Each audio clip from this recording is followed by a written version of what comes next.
Bahas yang sangat penting ya tentang syariat, thoriqot, hakikot. Apa kita wajib ikut thoriqot? Apa kita sudah merasakan hakikat? Ini penting. Kadang-kadang kita itu arek pondok hafal Quran gak roh hakikate iki. Hambar, syariat tok, gak tau melok tasawuf, gak tau melok kajian sufi. Ya kan? Bajunya masih bagus-bagus. Belum pernah pakai baju yang compang-camping misalkan ya. Belum pernah nggak keramas sebulan gitu misalkan. Misalkan gitu ada yang begitu, belum pernah bertapa di gua, di gunung, belum pernah uzlah di pojok masjid, menara, ya kan? Belum pernah megang petir.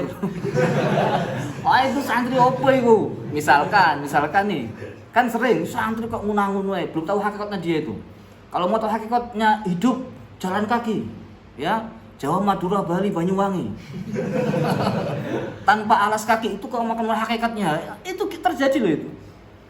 Santri kok nek tas betok apa itu durung makrifat, durung hakikat. Ingat, ya itu harus kita jelaskan ini.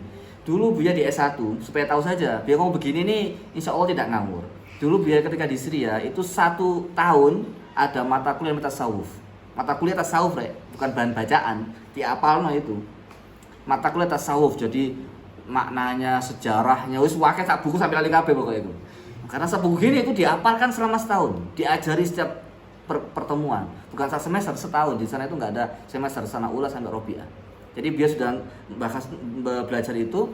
Yang kedua di tahun keempat sobat mahasiswa itu bebas menulis semacam kayak skripsi tapi nggak diujikan. Zamannya Buya, tapi katanya sekarang sudah diujikan. Itu Buya nulis tentang masalah thariqah Naqsyabandiyah. Kenapa Buya kok nulis thariqah Naqsyabandiyah? Karena Syekh Kaftaru, pendiri Mujama' Syekh Kaftaru itu, pendiri Jami' Abu Nur namanya, itu Syekh Kaftaru dalam mursyid thariqah Naqsyabandiyah. Lah Buya itu akhirnya kepingin apa sih thariqah Naqsyabandiyah itu apa? Sejarahnya itu gimana? Rukun-rukunnya apa? Apa harus ikut thariqah Naqsyabandiyah gitu. Sedangkan Romuya itu kan Qadiriyah. Qadiriyah apa? Qadiriyah Naqsyabandiyah apa gimana lah, kalau nggak salah Qadiriyah Naqsyabandiyah. Ada lagi Qadiriyah Khalidiyah, macam-macam thariqat itu. Lah di situ akhirnya Buya tertarik untuk meneliti thariqat. Apa sih harus ikut thariqah gitu. Dan sejarah kayak gimana? Nah, itu artinya Buya sudah pernah belajar. Ya, dari situ punya banyak referensi, dan yang Buya temukan thariqat Naqsyabandiyah itu mengalami apa? Mengalami ya semua thariqat itu sama, mengurangi penambahan-penambahan dari generasi setelahnya. Itu juga dari ada Khojuka apa bahasa Kazakhstan, pokoknya ada gitulah. Ada Robiatul Syarifah, ingat gurunya, dan ada Zikrun Syarif, Robiatul Syarifah. Kalau di Abu Nur itu setiap hari Jumat kalau nggak salah itu ada thariqah kumpul. Jadi Buya tertarik sehingga Buya punya banyak mukadimah untuk membahas masalah ini. Gitu. Itu supaya tahu saja. Lah syariah itu ya kesimpulannya begini. Hasil natijahnya Buya itu sudah pernah Buya masukkan jurnal waktu di Inkafa dulu, tapi kan dulu nggak seperti sekarang yang sudah ada e-jurnal, mungkin nggak bisa dilacak ya. Tapi Buya pernah ada terbit waktu 2007 itu, sekarang udah tahun berapa ya? Itu Buya masukkan di jurnal Inkafa, tapi sudah hilang mungkin ya cetaknya, lupa nyari-nyarinya. Itu hasil tulisannya Buya juga, tulisan tangan kalau nggak salah itu, lupa. Kayaknya tangan kayaknya. Kalau di sini itu waktu itu Buya belum punya laptop dan jarang sekali, hampir nggak pernah ngetik di rental juga. Paling ngeprint kalau di rental. Wes, kesimpulannya begini. Kesimpulannya orang itu apa harus ikut thariqah? Nah, sebelum ke sana kita bedakan apa itu syariat, apa itu thariqah, apa itu hakikat. Wes gampang ini tak wocok tau bingung nanti kamu ya. Syariat itu adalah hukum-hukum Allah yang diwajibkan kepada hambanya yang bersumber dari Al-Quran dan Sunnah. Jadi syariat itu apa? Ya Quran dan Sunnah itu syariah gitu. Ulama fikih yang menafsirkan yang macam-macam. Ada yang bedakan syariah sama syar'iyah, itu kan ikhtilaf juga. Syariah itu Al-Quran Sunnah, syar'iyah hasil dari penafsiran Al-Quran dan Sunnah, namanya asy-syar'iyah, al-ahkam asy-syar'iyah. Bukan al-ahkam asy-syar'iyah tapi al-ahkam asy-syar'iyah, bukan al-ahkam asy-syariah gitu. Syariah itu adalah Quran dan Sunnah dari Allah langsung given, tapi ditafsirkan ulama menjadi syariah. Nah, gitu. Syariah sama syar'iyah ditafsirkan ulama menjadi al-ahkam asy-syar'iyyah. Kalau syariat isinya perintah Allah, larangan Allah, itu syariat. Kalau asy-syar'iyyah hukum-hukum syariat yang terambil dari Al-Quran dan Sunnah yang sudah diterjemahkan, bukan diterjemahkan istinbat dalilnya oleh fuqaha dan seterusnya. Jadi syariah itu dulu. Syariah itu Quran Sunnah nyelong hukum itu, gak ada lagi. Kalau toriko itu adalah cara dan jalan. Jalan untuk bisa mengamalkannya. Ya apa caranya isok mengamalkan perintah Allah dengan baik. Saya kasih global dulu. Ya apa gimana caranya saya bisa mengamalkan semua perintah Allah yang zahir yang batin dengan baik, itu toriko namanya. Toriko itu metode. Selanjutnya hakikat, kamu betul-betul bisa merasakan cahaya Allah, manisnya ibadah di dalam hatimu, dalam perasaanmu. Itu namanya hakikat, sudah mengetahui hakikatnya. Oh ternyata ibadah yang saya lakukan, puasa itu membuat saya semakin dekat dengan Allah, semakin tidak nesuan,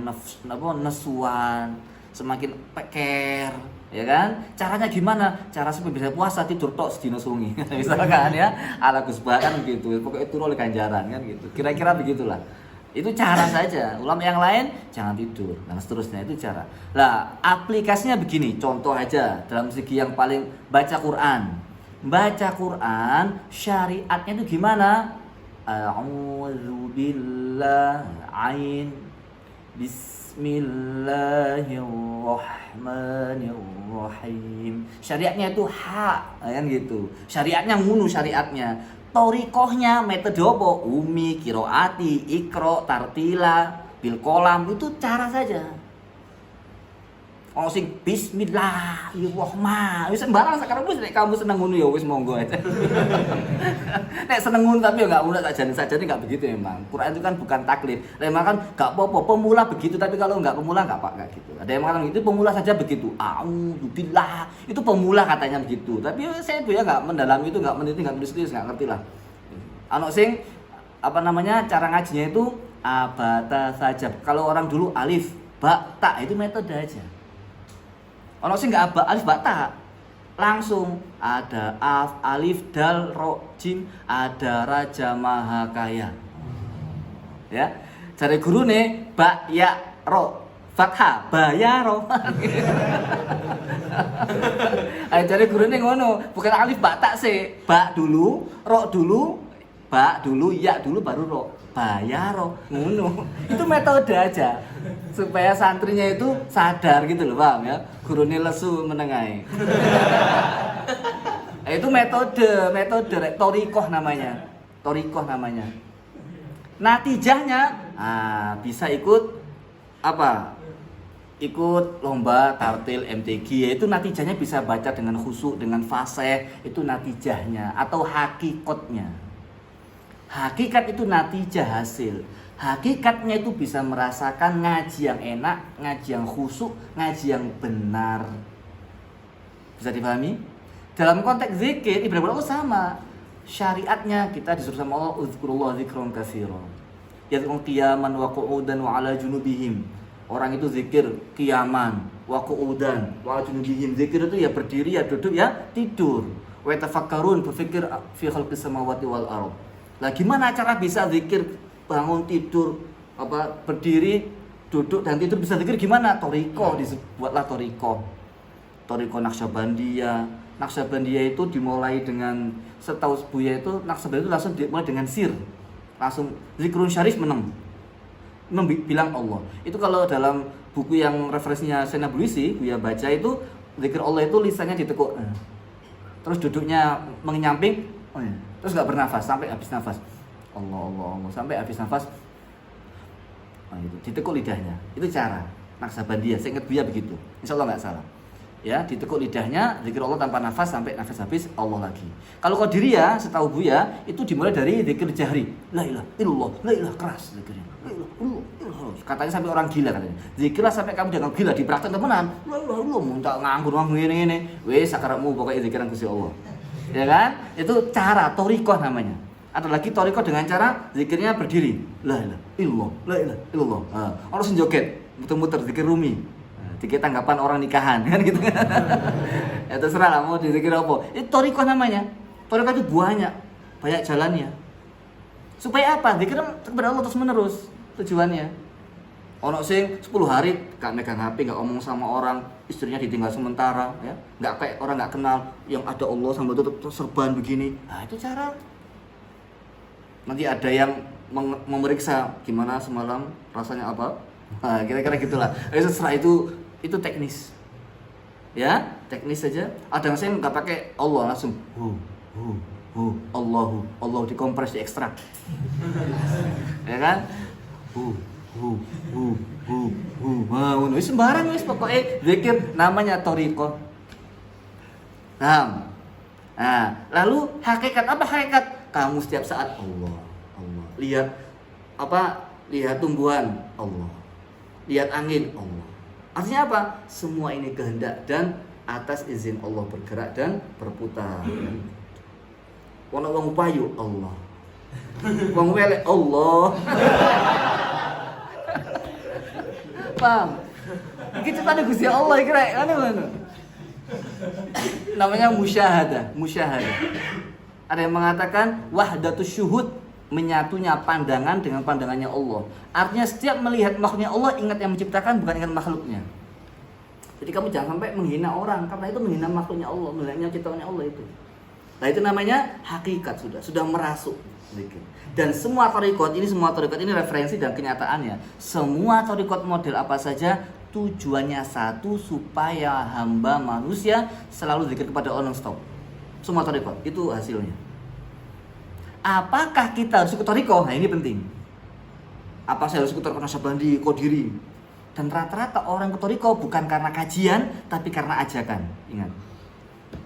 Sopo sing ngajak, sopo temanmu, teman ngopimu, teman ngafemu, teman nugasmu, ya ikulah nanti thariqatmu. Thariqat apa? Thariqat ngafe. Loh bener itu. Jarang orang ikut kajian Naqsyabandi, Qadiriyah itu dari kajian. Saya setelah melihat referensi sejarahnya, originalitas ajarannya, terus kemudian otentitas ya kan, rata-rata biar teliti semua thariqat sudah mengalami reduksi. Reduksi itu bukan pengurangan tapi penambahan. Bahkan hadat pun penambahan. Hadatnya di sini di Suci sama di Mastar beda akhir-akhirnya karena penambahan itu. Dan al-atos itu ternyata sampainya itu di husnul khotimah saja. Ghufranaka sudah tambahan itu. Al-haddad sampai anas saja. Dan Imam katanya Imam al-haddad itu kan katanya Imam Rifai kan ya. Itu biar kemarin sudah download namanya As-Sairul Masa'i. Aufi Auradi Syekh Rifai. Apa sih Auradi Thariqat Rifai. Biar cek itu ada haddad al-kursi sampai, tapi di situ ayat kursi saja sampai sebelum al-ikhlas al-falaq. Jadi beliau enggak sampai baca al-falaq sampai Allah saja selesai. Kalau al-haddad ada tambahan dari al-ikhlas al-falaq. Udah, dia enggak mau kaji masalah apakah ini punya Imam Haddad apa punya Imam Rifai, nanti ada sendiri ya. Yang jelas menurut Buya thariqat terus mengalami penambahan. Ada inovasi. Seperti penggabungan Qadiriyah Naqsyabandiyah loh kan luar biasa. Kalau dalam penelitian mix method. Nah, gitu. Metode yang di mix. Nah, ngono, thariqat ya ana ngono barang rek. Kok kamu enggak Qadiriyah Naqsyabandiyah, Qadiriyah Naqsyabandiyah Tijaniyah. Tambah maneh kurang puas. Tambahi maneh thariqah maneh. Ya gak apa-apa kuat nglakoni ngono ae. Wis ya paham ya. Nah, sekarang sudah mix sekarang rek. Qadiriyah itu ada Khalidiyah, ada Naqsyabandiyah, Qadiriyah opo, barang macam-macam mix metode pokoknya. Jadi dalam menuju pada Allah itu ada banyak cara. Dia tidak meremehkan, kita hormati itu. Orang ahli zikir itu bagus. Ono sing 5.000, ono 1.000, ono sing macam-macam lunggone, ono sing nafasnya, terus macam-macam diatur caranya supaya bisa zikir kepada Allah. Namanya thariqah dalam berzikir. Natijanya ingat kepada Allah. Lah, dalam kasus baca Quran tadi itu syariatnya, thariqahnya dan hakikatnya. Dan semua ini adalah tidak ada dalam segi lafaz dalam hadis Nabi enggak ada. Maka menjadi perdebatan debatable. Semuanya mengklaim, semua thariqah mengklaim sampai kepada Rasulullah. Semua thariqah. Dan kesimpulannya thariqah itu tidak wajib. Secara formalitas. Tapi kamu harus punya jalan dalam menuju kepada Allah. Caramu apa? Baca Quran istiqomah itu metode cara menuju kepada Allah. Nah, tapi jangan pernah meninggalkan wirid. Itu nggak bisa ditawar lagi, itu sudah Qurannya banyak sudah biasa sampaikan. Lah, Syekh Al-Buti mengatakan begini, perhatikan. Syekh Al-Buti mengatakan beliau nukul dari Imam Ar-Rifai. Dia nggak tahu Imam Rifai yang mana, bukan Imam Rifai yang sebelum Al-Haddad, Imam Rifai yang mungkin waktu beliau mulazamah, mungkin Syekh Rifai yang zamannya Syekh Al-Buti. Syekh Rifai mengatakan, saya melihat Syekh Rifai ini kan, Syekh Buti kan terkenal sufi, dan beliau itu guru sufinya salah satunya Imam Rifai. Syekh Rifai mengatakan begini, semua jalan, semua thariqah menuju kepada Allah sudah penuh sesak penuh. Thariqah apa yang sesak wis kabeh. Yang longgar cuma satu. Beliau ngomong gini diulang-ulang, bolak-balik ngomong. Karena Syekh Buti dalam ceramahnya selalu mengajak orang kepada Allah. Semua thariqah kepada Allah penuh sesak. Hanya satu thariqah yang masih longgar. Apa itu? Thariqatu dzulli ma'allah. Thariqah merendahkan hati kepada Allah. Thariqah merasa mengakui kita nggak berdaya, nggak punya apa-apa, bukan siapa-siapa. Kita penuh dosa, penuh salah. Kita bukan orang yang istimewa di depan Allah. Itu menurut Syekh Rifai dari Syekh Al-Buti jalan yang masih longgar katanya. Maka jangan sampai hatimu menuju Allah itu penuh dengan kesombongan. Ya Allah tasmek gak kena ikoprek orang mulan top. Jangan begitu. Jadi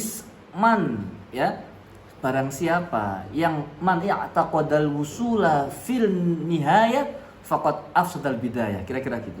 Orang yang mengakui merasa dia itu sudah sampai di ujung, dia telah merusak permulaan jalannya kepada Allah. Man dhanna annahu wasal fa'lam annahu inqata'a. Orang yang merasa diri sudah sampai kepada Allah. Saya sudah sampai kepada Allah nih. Enggak tahu maksiat, enggak rokokan, enggak ngafean, enggak ngegiman.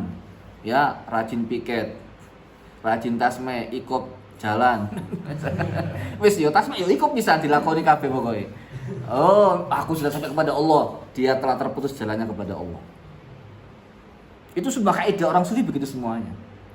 Jadi semakin kita itu dikasih Allah kelebihan, semakin kita dibuka jalan kemudahan, semakin ucapan jadi mustajab, semakin takut kepada Allah, bukan semakin sombong. Anak mujabud dakwah, wah bahaya itu. Meskipun umama selalu mujarab, hati-hati, jangan sampai aduh takut jangan ini itu sidraj, jangan-jangan ini dari Allah ujian. Perhatikan, kamu ada orang ucapannya terbukti terus, jangan kaget, biasa aja. Ibnu Ta'ilah Syaikhullah rahimahullah mengatakan gini, faqad sabata rubama sabata takhsisuhu man lam yasbut takhlisuhu.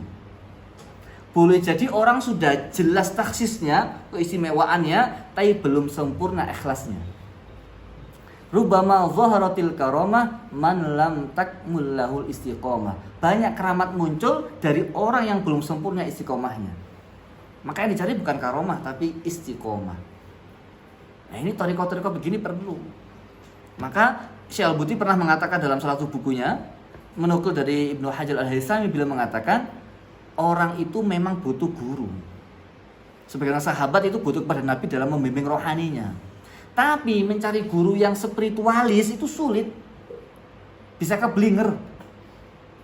Ya kan? Cari guru sufi ya. Tapi malah membelingerkan. Itu banyak terjadi. Hati-hati. Akhirnya apa yang terjadi? Akhirnya kata Syekh Al-Buti, menurut Imam Hajar Al-Haythami, kalau sudah zaman akhir, sulit menemukan guru yang spiritualis, susah untuk dijadikan jalan menuju kepada Allah guru itu, maka perbanyak baca selawat, maka Rasulullah sendiri akan membimbingmu. Ini Ibnu Hajar Al-Haythami waktu itu. Tapi sekarang sudah banyak guru, kamu punya guru kan apa enggak? Saya punya guru, baik gitu nanti. Enggak mungkin kamu itu sampai kepada Allah tanpa guru, mustahil. Tapi andai kan enggak ada guru spiritualis, paham enggak? Gitu. Wis ya. Tapi menurut dia kamu harus punya guru. Kalau kamu menjadikan gurumu itu sebagai pembimbing di depan Allah, nanti Allah akan melewatkan pesannya lewat gurumu itu. Gitu. Karena dalam sebuah riwayat itu, ya bukan hadis sih, ulama mengatakan orang itu lebih mempercayai gurunya dari saripati sabda Nabi lebih baik daripada dia langsung pada Nabi langsung. Karena bagaimana dia memahami sabda Nabi tanpa orang lain? Wong ilmu hadis S1, S2, S3 ilmu hadis kan. Itu kan ngurusi makna hadis Nabi kan gitu. Karena tekstualitas enggak usah belajar, beli paket data Google iso. ChatGPT diterjemahkan. Gitu. Selesai, ini bukan masalah terjemah tapi memahami maknanya.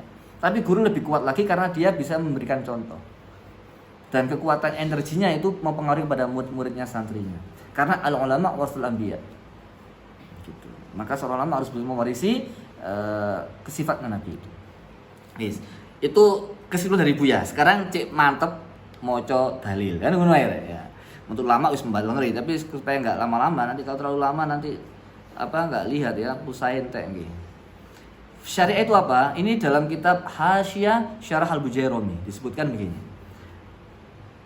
Syariatun, jadi tidak ada pertentangan syariat dan hakikat. Syariatun bila haqiqatin ya atilatun.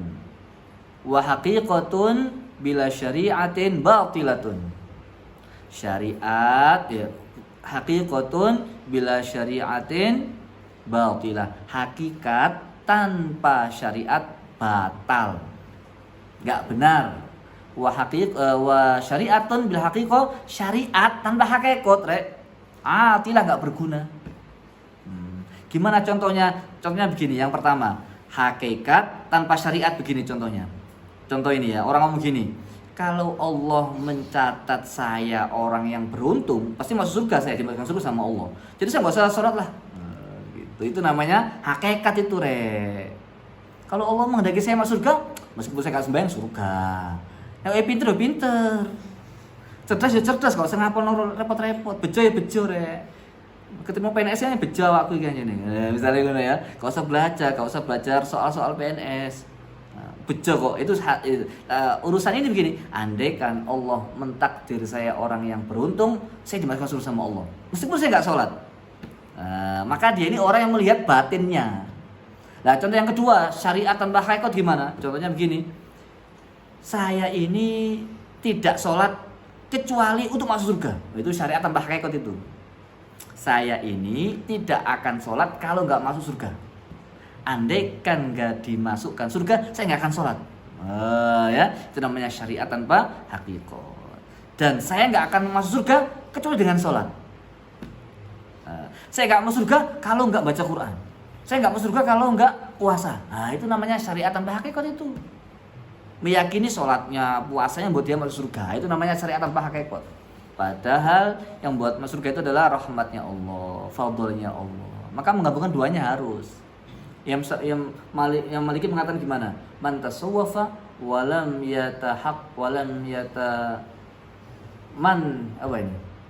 Man yatasawwafa walam man ini apa? Ada yang ingat? Faqata zandaqa faqata fasaqa. Man tafaqqaha wa lam yatasawwaf faqat tafassaqa. Ahli fikih tapi enggak tasawuf fasik. Wa man tasawwafa wa lam yatafaqqah faqat zandaq. Ahli tasawuf tapi enggak punya ilmu syariat, zindik. Gimana contoh yang fasik tadi? Yang fasik tadi contohnya punya kambing 40 kan? Punya kambing 39, disembelih cek gak zakat, fasik, gak tahu zakat akhirnya, ya kan? Kambing itu 30 songo istiqomah, terus gak tahu petang puluh pun di zakat soalnya, ya kan? Itu tak fasik namanya. Nah kalau zindik gak sembahyang, pokoknya ingat Allah gitu lah, itu zindik. Bis, selanjutnya mau selesai kira-kira begitu. Lah syariat itu dalam persepsi beliau, syariat itu apa? Engkau beribadah kepada Allah, ya, dan itu sudah syariat itu. Itu tujuannya begitu ya Bang, menurut fuqaha. Jadi menurut fuqaha syariat itu adalah apa? Sesuatu yang disyariatkan Allah dalam Quran Sunnah itu syariat. Adapun thariqah itu gimana? Anta qasidahu bil ilmi wal amal. Thariqah itu apa? Engkau menyembah Allah dengan ilmu dan amal. Kalau hakikat natijatuhuma, hasil daripada hakikat dan syariat itu namanya hasil daripada thariqah dan syariat itu adalah hakikat. Ila akhirih, wes panjang lebar. Masing-masing ulama menerjemahkan, menafsirkan dengan hal-hal yang berbeda. Selanjutnya ini penting sedikit lagi. Menurut beliau rukunnya hak itu ada 4. Arkanu thariqatil qaumi arba'ah. Rukunnya menuju kepada Allah ada 4. 4 ini apa? Tarkul manam, tarkul anam, tarkut to'am, tarkul kalam. Meninggalkan tidur, meninggalkan manusia, meninggalkan makanan, meninggalkan omongan. Ini bukan meninggalkan full mati. Ini artinya apa? Mengurangi tidur. Orang kalau mengurangi tidur otomatis tarkul apa ini? Tarkul to'am. Nek mengurangi tidur mesti mengurangi makanan. Nek mengurangi omongan mesti mengurangi manusia. Wong kok ngobrol, cangkruan, cerita terus itu gak tarkulanan itu. Jadi kamu harus mengurangi berhubungan dengan manusia. Nek gak penting gak usah berhubungan. Gak butuh gak usah kumpul aku. Ya gak ngono. Nek gak penting gak usah kumpul wong lapo. Kalau kamu gak kasih manfaat gak usah kumpul. Kalau ngasih manfaat kamu mau kumpul. Jadi kamu bergaul manfaati orang, bukan kamu bermanfaat. Ingat itu. Masuk ketemu orang kepingin utang aja. Paham? Jadi kita bergaul sama orang itu niatnya manfaati, niatnya memberi, bukan memeras ya. Itu. Ini bukan seluruhnya tapi menguranginya. Ya, dari Buya demikian. Jadi kesimpulannya kalian manusia itu tidak harus ikut thariqah. Ya, tapi dia harus punya guru yang bisa mendekatkan kepada Allah. Ini penting. Hampir, tapi ada yang mengatakan begini, orang itu tanpa guru pun bisa kepada Allah jika cerdas. Tapi ini menurut dia nggak sepakat. Dia nggak sepakat dengan kalimat ini karena gimana tanpa guru bisa ketemu sama Allah, apa kenal sama Allah? Yang ngajari siapa? Ya kan? Diajari apa dia nanti? Apalagi sekarang ada banyak ustadz-ustadz yang yang punya basic ya. Al-Qari'ah artinya pembaca perempuan, bayangin. Ada itu, laris itu, followernya banyak itu. Saya juga heran kenapa Al-Qari'ah dimaknai hari kiamat tuh, bayangin coba. Ya beda tuh Al-Qari'ah sama Al-Qari'ah itu beda. Dia tahu di Surabaya itu ada, tahu sendiri di mata kepala Buya itu. Dia punya buku tafsir, menerjemahkan Quran dan maksud 9 ada di bukunya dijual di Gamas. Dia sering isi masjid, dia pernah hadir juga. Dia itu nggak bisa baca Quran lancar, nggak bisa. Tapi dia bisa menafsirkan, bayangkan coba. Sudah punya metode memahami Quran 99 jam kalau nggak salah. Itu ada bukunya. Loh, masa kamu mau nggak punya guru menuju pada Allah ini apa caranya, Re? Maka harus ilmu itu diwariskan. Ilmu itu bukan didapat dengan apa tiba-tiba, tapi perjuangan. Dari tarbiyah seorang guru ke guru ke guru terus sampai sambung sanadnya. Maka Buya melihat kalau orang itu, ini surveinya Buya ya, orang itu kalau berdakwah niatnya meneruskan perjuangan gurunya, insya Allah hari kiamat sampai hari kiamat survive, eksis dia. Niatnya saya berdakwah, niat meneruskan perjuangan guru saya. Terus kalau saya Rasulullah kadoan. Karena guru saya itu kita ingat di opo ngantuk-ngantuk, pegel-pegel itu kita ingat dulu. Rasulullah kan kita hanya cerita, nah ini kan delok, paham ya? Delok opo bagusnya, akhlaknya, itu delok ngamu opo. Ya kan? Itu beda. Jadi tanpa guru niatnya begitu. Tapi kalau orang berdakwah itu menutupi siapa gurunya, tidak berterima kasih pada gurunya, nggak tahu ditawasuli misalnya, seumpama, ya tidak pernah disampaikan ke murid-muridnya saya punya guru ini, itu biasanya nggak lama. Mungkotek itu biasanya yang dia tahu ya, nggak seluruh dia, nggak seluruh setiap orang. Kalau ada orang dakwanya kok biasanya kok nggak sampai eksis, itu biasanya salah satu dia lihat itu seperti itu. Foto gurunya udah nggak ada di rumahnya, yang ada foto singa. Ya nggak apa-apa, sah-sah saja. Paham? Nah ini penting. Jadi kalau kamu besok berdakwah, niat meneruskan perjuangan guru saya, insya Allah nanti kamu dikasih Allah kemudahan. Saya ingin melaksanakan wasiat guru saya agar saya bisa disuruh guru saya berdakwah dengan ikhlas, menyampaikan orang, mengantarkan orang, mengenalkan orang kepada Allah, membuat orang jadi istiqomah, jadi baik. Kalau saya senang Quran, guru saya senang Quran, maka saya buat anak murid saya senang Quran. Insya Allah itu pasti, insya Allah itu eksis dakwah. Jangan berjuang untuk dirimu sendiri, mengajak orang untuk mengutuskan dirimu sampai nggak kenal siapa gurumu, bahaya. Biasanya nggak lama. Kalaupun lama, kurang barokah. Kami belum pernah lihat, ya, belum pernah. Yes, wallahu a'lam bishawab.